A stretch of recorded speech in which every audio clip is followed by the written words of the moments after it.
Avant que cette vidéo ne commence, n'oublie pas de souscrire au Patreon de la chaîne, car outre le fait de m'enrichir avec celui-ci, il me permet de pouvoir te proposer des vidéos non censurées, exclusives et avec des droits d'auteur. On peut commencer la vidéo. C'était bien. Juste avant de commencer la vidéo, n'oubliez pas d'acheter mon e-book qui vient de sortir, Les mensonges de la propagande néo-féministe. Vous aurez le lien dans la barre de description pour vous le procurer. Est-ce que toi t'as peur des gros? Pas du tout. Pas du tout, c'est... Je pense que ça existe des gens qui ont peur des gros en société. Malheureusement oui. Ah ouais? Je pense. Okay. Ça se manifeste sous quelle forme? Alors là tu vois un gros passer, tu penses qu'il y a une personne qui est partie en cours? Non, pas du tout, mais il y a des gens, enfin dans les reportages, tout ça, on voit parfois qu'il y a des gens qui ont peur, enfin pas peur des gros, mais qui sont peut-être... Harcèlent les gros. Alors peut-être peur, peur ça peut peut-être être un mot assez un peu fort, ouais, mais peut-être mal à l'aise, tu vois. Et moi je trouve ça ridicule, les personnes de corpulence assez forte, déjà j'aime pas appeler ça les gros. Les personnes de grande... Pourquoi t'aimes pas appeler ça les gros? Parce que c'est péjoratif, c'est dénigrant, c'est sous-valorisant. Tu trouves? Constater la réalité, c'est devenu dénigrant. Depuis quand est-ce que utiliser le terme gros a déjà été quelque chose de dénigrant? Je suis grand, pourtant je ne le nie pas. Non, je ne me vexe pas. Non. Alors on ne devrait pas dire grand, mais personne de haute corpulence ou... Enfin, quel est le terme qu'il faut employer du coup? On ne comprend rien. Ça n'a aucun sens. Déjà, ça a commencé depuis 1 minute, ça n'a aucun sens. S'il te plaît, démonte-les, El Ryan. Fais-moi plaisir. Bah ouais. Je dis, bon, elle est grosse. Pour moi, c'est un état de fait, tu vois. Après, si je dis c'est un gros porc, là, c'est autre chose. On est dans une société qui nous a toujours martelé que être gros, c'est pas bien, etc. Il y a des gens musclés partout, il y a des gens bien foutus partout. Les programmes de sport, ça explose, les régimes alimentaires, les diètes, etc. Après, dans grossophobie, il y a plein de choses. Est-ce qu'on peut empêcher les gens de considérer comme un standard de beauté, en l'occurrence la maigreur? Je pense pas. Est-ce que la grosseur doit être considérée, à contrario, comme étant un standard de beauté? Non, non plus, mais j'ai l'impression qu'on n'a pas le droit d'avoir nos propres standards de beauté. Ça va dans l'uniformisation de la pensée qu'on nous impose tous les jours. Être gros c'est mal, être maigre c'est bien, ou mince. La différence entre les deux est faible. Mais... Encore une fois, on va faire le parallèle avec ce matin, pour ceux qui ont suivi le live.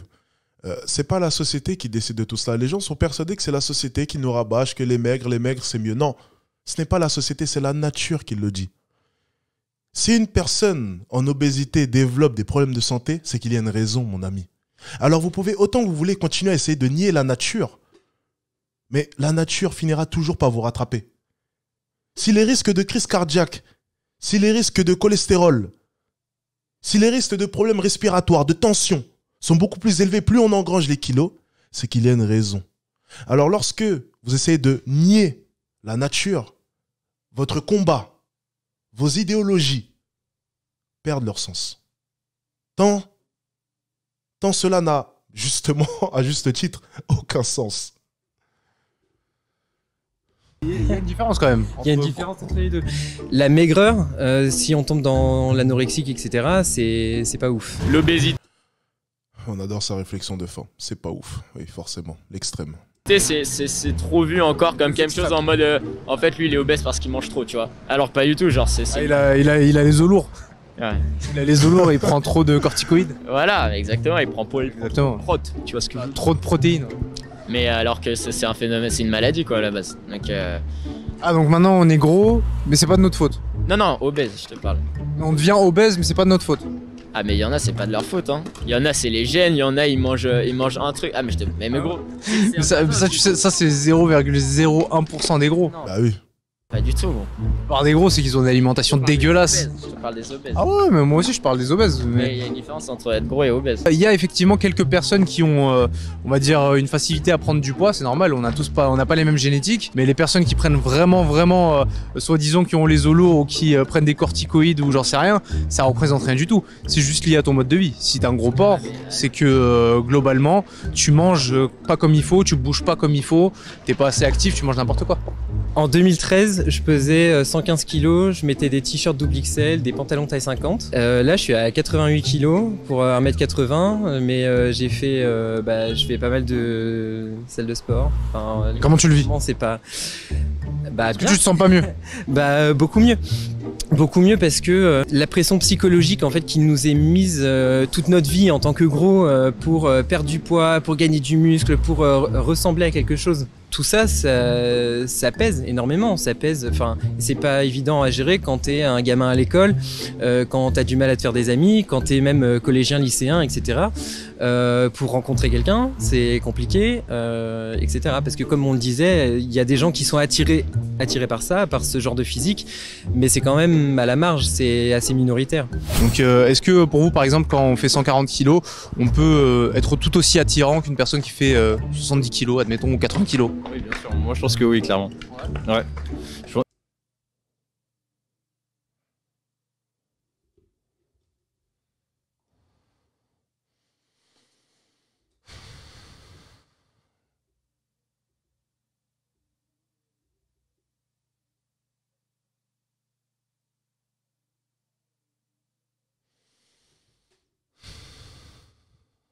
En plus, je crois qu'il y a vraiment des concours déjà en plus de gens. De personnes à forte corpulence. Du coup, toi, tu serais prêt pour lutter contre le body shaming ou le à sortir avec une personne qui fait avec une femme qui fait 130 kilos?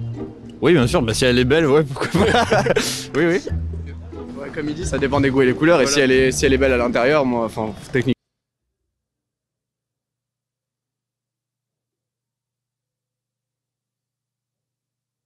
Je m'en fous de l'apparence, tu vois. Ouais, mais après, si on enclenche ce levier, après on peut enclencher le levier des naines, on peut enclencher plein d'autres leviers qui font que, au bout d'un moment, pourquoi pas sortir avec une personne handicapée tout aussi belle physiquement que une personne qui est valide, une personne naine est tout aussi attirante qu'une personne qui fait 1m85. Ça dépend du goût, il doit bien y avoir des gens qui sont attirés par des personnes naines. Oui, mais pas toi.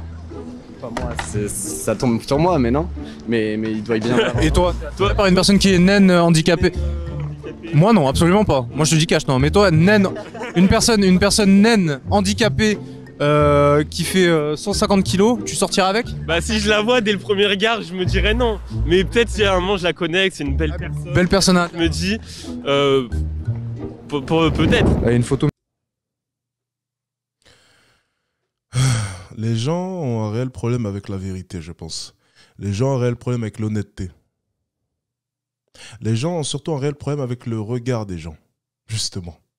La peur d'être jugé. La peur d'être jugé qui te pousse à dire de gros mensonges, à dire des choses illogiques, dénuées de sens, et des choses auxquelles est-ce que tu ne crois même pas. Voilà la puissance du regard des gens. Mais c'est un peu loin. Ah oui, je l'ai vu sur. Tu l'as déjà vu? Ouais, je l'ai vu hier. Bon. Bah écoute, moi personnellement, ça c'est pas obèse. Pourquoi c'est pas obèse? Mais ça c'est pas obèse, gros.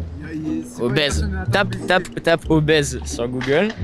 Tu vas dans les images. Non, ça c'est pas du tout obèse. Gros. Et moi ça peut m'attirer, tu vois. Ah ouais? Ah ouais. Ok. Moi j'aime bien. J'aime bien quand il y a des formes.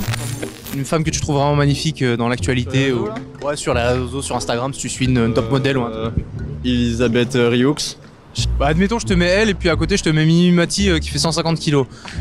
Si, admettons que. Mais non, mais un autre dilemme, c'est-à-dire que Mimi Mati est une très belle personne à l'intérieur, mais la personne là que tu viens de me citer, sale caractère, très égoïste, vraiment une mauvaise personne, dans tous les sens du terme. Bah, je dirais Mimi Mati du coup. Ok. Ouais, clairement. Oh, c'est bien. Non, mais les femmes vont être rassurées là quand ils vont voir ça. C'est-à-dire que toi, tu vas avoir pas mal de DM sur les réseaux sociaux. Les femmes désespérées vont t'envoyer des DM. Est-ce que Sarah Frézou est tout aussi attirante que Emilie Ratajkowski? Est-ce que voilà quoi. Déjà, je trouve que Sarah Frézou, personnellement. Tu tapes. Hein? Tu tapes. Je tape pas forcément, mais je la trouve mignonne. Ah mais j'ai pas. Moi j'ai. Ah, attends. Mais tu peux être gros et avoir une belle tête, mais est-ce que. C'est quoi? C'est sexy. Attirante? Est-ce que ça t'attire sexuellement ou pas? Oui, pourquoi pas, ouais. Alors moi je sais que mon premier critère, par exemple si je ferme les yeux et que je parle juste avec une personne, ça va être l'humour. Donc pour moi ça va vraiment être mon critère principal. Qu'il soit moche ou beau, je vais d'abord voir si la personne a... Tu pourrais sortir avec Pierre Ménès s'il était à mourir de... Vraiment il est tarpin drôle. Ouais, peut-être pas Pierre Ménès mais... Hein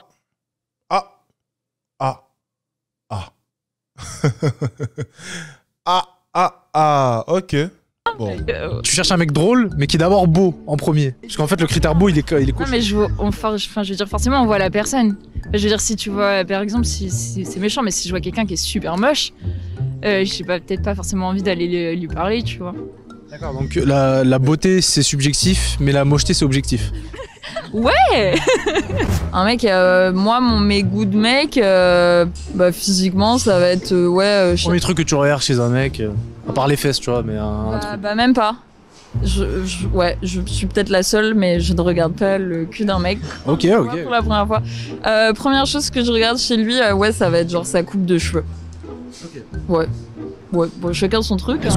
J'ai l'impression que maintenant les filles, bien sûr je fais pas de généralité, mais de plus en plus il y en a qui veulent ressembler à ce genre comme les Kardashians, vraiment la taille, les hanches fines comme ça avec des grosses fesses. Et bon, elles font ce qu'elles veulent. Hein. Ouais, mais si toi demain, admettons la norme, voilà, c'est avoir des abdos, c'est être bien tracé, un peu musclé, etc.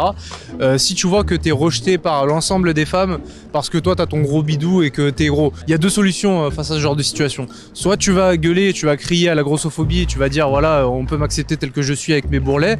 Soit tu vas faire du sport et tu vas faire en sorte d'avoir tes abdos. Et là, les meufs vont peut-être faire en sorte de te regarder. Je caricature parce que les femmes ne regardent pas que les abdos. Mais je veux dire, voilà, il y a deux formes de réaction. Il y a soit tu utilises une certaine forme de honte ou tu utilises les critiques que tu subis justement pour évoluer. Soit tu essayes tant bien que mal à essayer d'abaisser les critères tout en sachant qu'en réalité une femme ne sera jamais attirée par toi si tu fais 130 kilos et que tu as des boutons partout sur la gueule, que tu as une calvitie ou j'en sais rien quoi. Il y a des choses qui peuvent pas changer. Je pense qu'il faut faire de la prévention dans le sens où à partir du moment où s'entraînent des altérations de santé, il faut prendre en charge entre guillemets l'obésité et essayer d'accompagner la personne, etc. sans forcément la dénigrer et sans forcément justement faire ce qu'on appelle la grossophobie, la faire se sentir mal, etc. Mais tout comme pourquoi est-ce qu'on irait dire à quelqu'un il faut que tu perdes du poids, etc. si elle se sent bien et que ça entraîne pas, ou lui, et que ça entraîne pas de problèmes de santé, et on n'irait pas dire à quelqu'un qui est maigre faut que tu prennes plus de poids parce que là t'es trop mince ou des choses comme ça quoi. Admettons voilà que t'es là, tu pèses 120 kilos et que t'es une personne qui te dise voilà je me sens bien dans mon corps.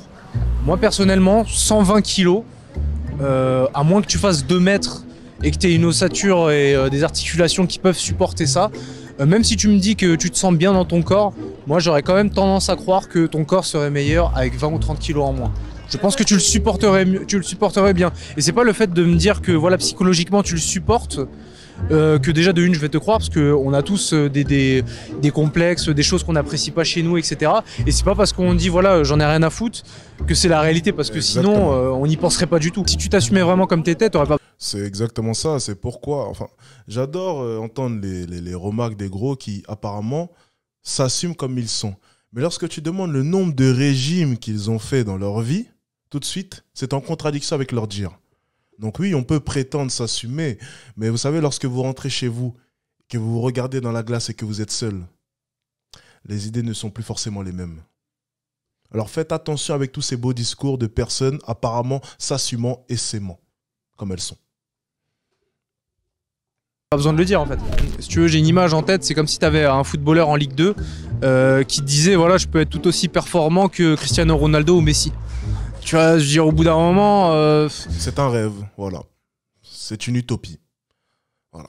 Il y a l'état de fait, il y a le jeu, il y a les résultats, il y a les choses, tu vois. Non mais c'est ça. Quand tu joues en CFA, tu peux pas dire que t'es au même niveau que Messi, tu vois. C'est-à-dire, au bout d'un moment, c'est du blabla. En France, on est entre 66 millions et 70 millions avec les dom-tom. Tu penses que dans ces 66 millions, tout le monde a les mêmes critères de physique? Je pense qu'il y a des critères. Je pense qu'il y a des critères. Je pense qu'il y a des critères universels de beauté. Exactement. Ah bah tiens, ça tombe bien. C'est le point qu'on soulevait ce matin, donc ça rejoint. Il y a des critères universels de beauté. On en parlait ce matin. Voilà. Parce que la plupart des gens aiment bien dire la beauté est subjective, mais les études, dans un premier temps, le contredisent cela. Et en plus de cela, parce que quand vous me connaissez très bien, je n'aime pas me baser que sur les études, j'aime bien aussi y apporter des preuves concrètes de mes propres études à moi. Lorsque ce matin, on a fait le test et je vous ai posé des questions vis-à-vis de certains visages de femmes, excusez-moi, Vous avez sensiblement donné la meilleure note, vrai ou faux? Comme je le répète à chaque fois, une 5 sur 10, il y aura toujours une marge d'erreur de 1 ou 2 points. C'est-à-dire qu'une 5 sur 10 ira entre 4 et 6, généralement. Pas plus. Une 10 sur 10, cela ira entre 8 et 10. Pas moins. Donc, en fait, on peut autant qu'on veut prétendre que la beauté est subjective, mais quand on regarde dans les faits et dans l'œil de chacun, on remarque sensiblement les mêmes critères de beauté. La forme de la mâchoire pour une femme, séduisante quand elle est fine. La bouche, assez pulpeuse, beaucoup plus séduisante, pas trop non plus, trop vulgaire. Le nez, quand même assez fin. Les yeux, en amande. Vous voyez? Il a des critères connus de tous. Un front, pas trop gros. Ça, c'est des critères qui sont connus de tout le monde. Et généralement, on va se calquer à ces mêmes critères universels. Alors le nier, encore une fois, ce serait se mentir à soi-même. Tant ce matin, je vous ai prouvé par A et plus B qu'on donnait sensiblement la même note. Et les études l'ont d'ailleurs prouvé aussi. Et les concours Miss France se reposent sur ces mêmes critères universels. Et Miss Univers d'ailleurs aussi. Mais que dans ces critères universels de beauté, va y avoir certaines spécificités qui vont être propres à chaque individu. Mais c'est pas des choses qui vont dévier des normes. C'est-à-dire que moi, par exemple, je pense que la majorité des humains sont attirés par des personnes qui vont être, alors pas forcément extrêmement minces et bien coupées, mais au moins avec une corpulence normale, et que tout ce qui dévie dans les extrêmes, c'est pas forcément attirant. Une personne très très mince, ça va pas être très attirant, et une personne très très grosse, ça va pas être très attirante non plus. Je connais personne qui va me dire, moi j'aime les personnes qui font 150 kilos. Ou alors c'est qu'elle fait 150 kilos. Ah. Je connais personne qui va me dire qu'elle aime les personnes qui font 150 kilos, à moins qu'elles fassent 150 kilos. Fex.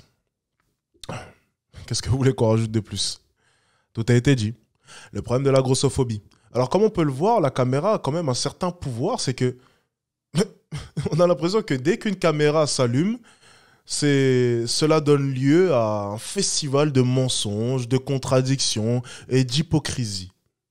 Par contre, si on éteint la caméra, comme cela, je pense que les dires et les pensées changeront. Alors faites attention, comme je l'ai dit tout à l'heure, à ce qui est dit devant la caméra. Car les gens en privé, eux, changent aussi. Certaines personnes qui constituent ce mouvement de body positive crient sous tous les toits qu'elles ont confiance en elles, qu'ils ont confiance en eux. En eux, s'il y a des hommes, bien sûr. Mais lorsqu'elles rentreront chez elles, auront-elles toujours les mêmes pensées? Lorsqu'elles vont se regarder dans la glace, auront-elles toujours les mêmes pensées? Et lorsque dans 15 ans, leur IMC dépassant 40 leur provoquera des problèmes de tension, des problèmes respiratoires, est-ce qu'elles auront toujours le même discours? C'est ça la question qu'il faut se poser.